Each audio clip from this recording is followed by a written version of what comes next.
Hello and welcome to Swirling Through the Spiral with Sarai. Today I'm going to talk a little bit about gardens because that's what I've been spending a lot of time doing lately. I have an entire gardening video series in mind that will show you how to build and maintain your gardens. My gardens were all created for one main reason, and that is to raise pets. I really enjoy hatching and creating new pets, and maybe I'll make some videos about pets in the future too.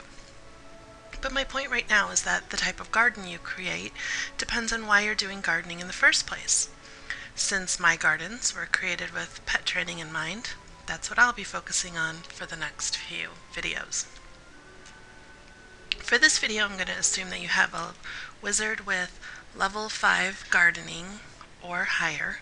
If you don't have a wizard with level 5 gardening, I'll make a video showing you how to raise your levels at some point, but for now, we're just going to assume that you have at least level 5. The reason that you need to make sure you're level 5 is because prickly pear cactuses require that you be at least rank 5 gardening to grow them, and prickly pear cactuses are the best free, which means non-crowns, seed that you can grow for mega snacks for your pets.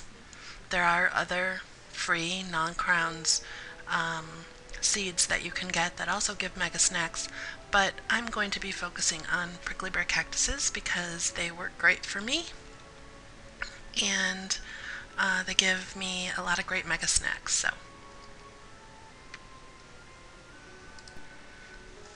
now keep in mind that much of the information that I'm going to be sharing was culled from various sources around the internet, such as Wizard101 central forums, player blogs, and of course personal experience of my own from growing several gardens over many months, going on approximately a year at this point that I've been doing big gardens. When I first started playing, of course, I dabbled in gardening a little bit, but I didn't really start going crazy with prickly pears until a few months after I had already been playing. Now, I don't really have the time or interest to do scientific testing, so if I say something that you disagree with or that has become outdated since this video was created, feel free to post it in the comments. I never claim to know everything there is to know or to be 100% correct. I'm just sharing my experience with you from my time in the game, and you are certainly free to take it or leave it. So the first thing you'll need to do is decide which house you want to use for your gardening. I have found that the life house tends to be pretty convenient just because from the entrance where you come in, you can go not very far, not only to your garden, but also to your bank. And if you turn into a gardening addict like I am, being able to get quickly from the entrance of your house to your garden will be important when you're trying to take care of 12, 13, 14 different gardens in a reasonable amount of time. Also, you of course want a house with a lot of room where you can not only fit your garden configuration but also the likes for your garden and be able to move freely around it as needed. A good way to check if there will be enough room for your garden is simply to open up your gardening interface and open up one of the large gardening circles and move it around a little bit. Sometimes there will be areas that appear large enough to fit a garden comfortably, but when you put your circle in it, you realize that it won't fit the garden configuration that you want, along with all of the likes and everything. And sometimes when you put your circle down, you realize, wow, I have a lot of room over here. So this spot has worked well for me, but you could also fit a garden comfortably over here as well.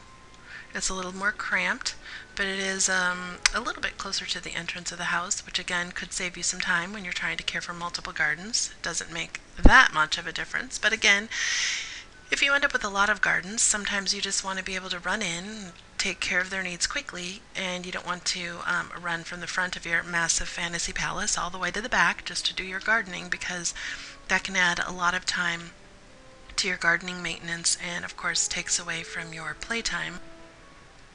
So the point of all this is basically just to say, whatever you choose, just make sure that you choose carefully what house you want to use and what space you want to set your garden up in, because once you get your 4 by 4 by 4 garden set up, you're not going to want to have to spend the time or the energy to redo it if for some reason there's something that you don't like about it.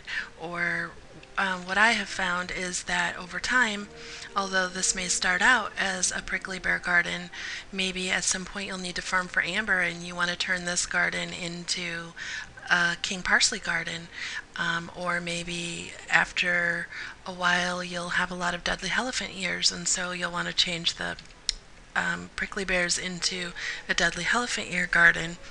And you'll need to have enough room to put a big brick wall pond in this space. So just make sure that whatever you pick has a lot of space.